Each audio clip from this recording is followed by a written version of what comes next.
You ever have one of those days where you think, hey, I've finally made it. Nothing can touch me now, and then the universe just absolutely calls your bluff?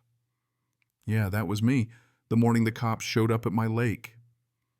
Two police cruisers barreling down my private road, dust flying everywhere, right behind this ice-white Bentley that looked like it belonged in a movie about people with way too much money and not enough sense.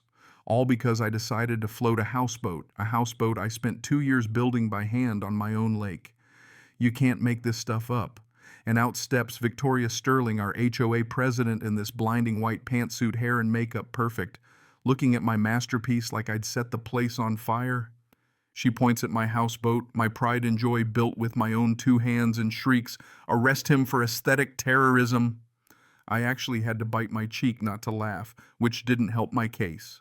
She fined me $500 a day for emotional distress. Her own, I guess. But let me back up a sec because you gotta know how we got here. See, I'd spent 20 years building high-end furniture for Silicon Valley types, saving every penny waiting for the day I could buy back my granddad's old ranch up here in Northern California. When I finally did, it was everything I dreamed: 50 acres of pine woods, a lake sparkling like diamonds every morning, not a neighbor in sight unless you count deer. The real jewel, though, was that 5-acre lake. I'd come up here weekends tinkering, and over 2 years, I built that houseboat myself. Honey-toned teak hurricane glass museum-grade metalwork on the railings, reclaimed redwood for the deck, even a little workshop below. When we finally set it in the water with a crane, seriously, the operator moved it like he was laying a baby in a crib. I felt something settle in my chest for the first time in forever. This was home. I was standing on my dock sipping coffee, birds arguing in the trees, just soaking it all in when those cops showed up. And I mean, showed up. Lights, sirens, gravel flying. I thought, what, did someone rob a bank? Turns out, no, just me, disturbing the peace with a floating visual nuisance. Officer Reynolds, older guy, looks at me like he's already regretted every career choice that led him here. "Sir, we got a complaint about illegal structures on the water." Before I could even say a word, Victoria launches out of her Bentley like she's storming the Bastille, points at me like I'm America's most wanted, and starts yelling about her community's aesthetic integrity. I hand over my deed, my permits, my license, learned to keep that stuff handy after years of picky clients. I say, "Ma'am, I own this land, the lake, the houseboat. You got no say in what I do here." The young cop actually chokes back a laugh. Victoria's face went from red to purple, genuinely impressive. Then something weird happened. She goes quiet, looks at the houseboat like she's seen a ghost. It looks like she starts but stops herself. Next thing, she's threatening me with HOA rules about visual nuisances, spins on her heels, and drives off, but not before giving my houseboat this look, half fear, half something else.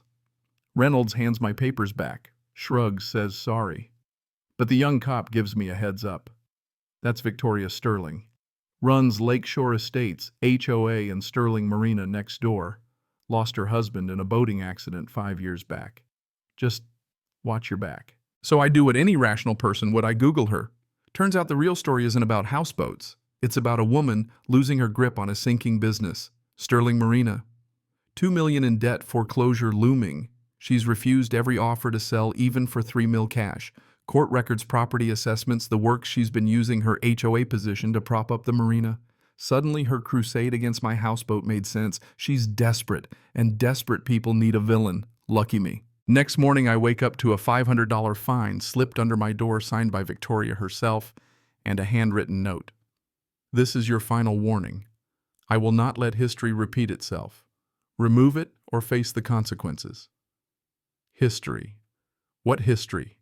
I make coffee so strong it could strip paint, sit on my deck, and just try to enjoy the sunrise. But the way she looked at my houseboat yesterday, there's more here than she's letting on. Then comes the twist. Harold Peterson, 70, lives down the road, shows up at my door clutching an iPad like it's a bomb. Wants to talk, wants the curtains closed because Victoria's got binoculars. We sit at my kitchen table and he shows me a video of Victoria at her husband's funeral on the lake, swearing there'd never be another houseboat on those waters. Robert Sterling drowned right off his own houseboat. Official story, freak accident, but Harold's not buying it. Competitive swimmer sober could swim that lake in his sleep, he says, but the report says he was drunk. It doesn't add up. Then Harold drops another bomb. Victoria's driven off 12 families over 5 years, always over boats. Pontoon boats, sailboats, she'd find them out of existence. All while transferring HOA funds straight into her sinking Marina.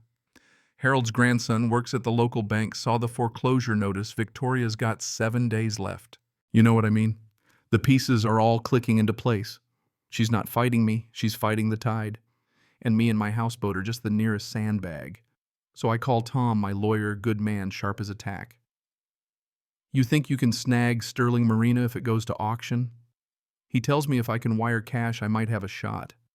So while Victoria's busy calling emergency HOA meetings about community standards, I'm lining up a $2 million wire and crafting a little sign for my property line.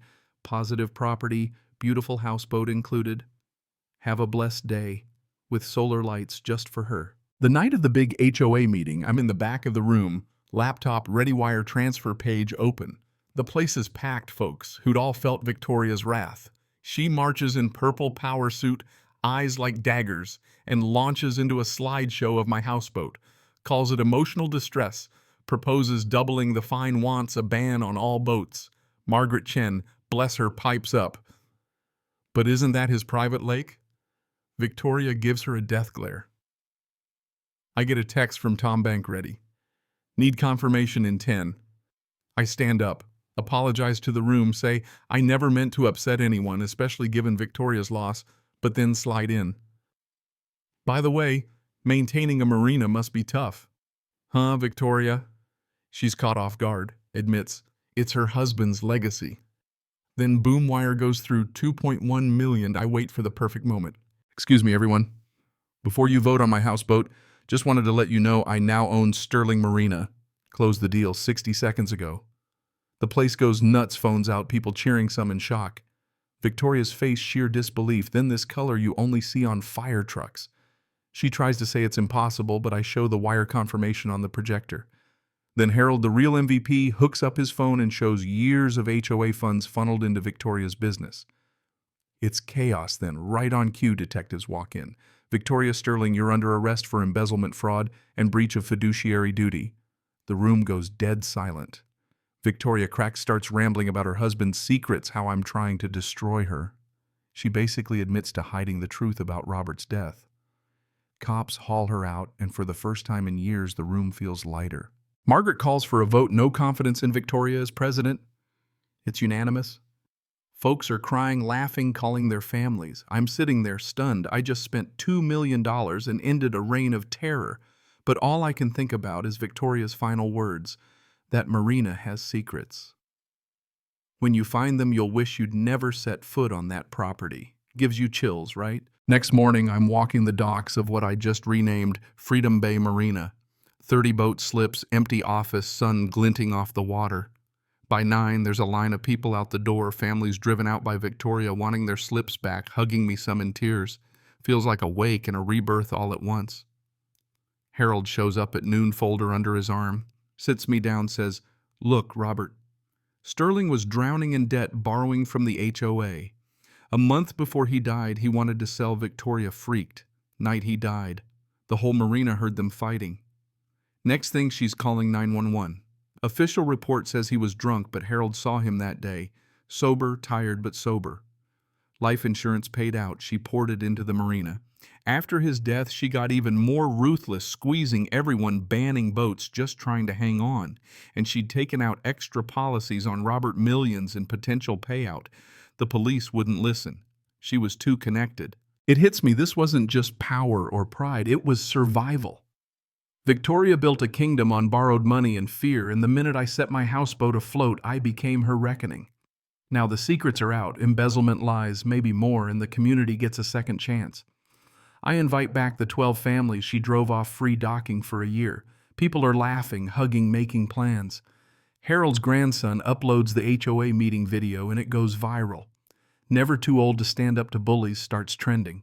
I stand on the dock, watch my houseboat glow gold in the sunset, and realize I just bought myself a front row seat to a mystery bigger than any furniture deal I ever closed. So here's my question for you. What would you do if you found out your dream came with a dark secret?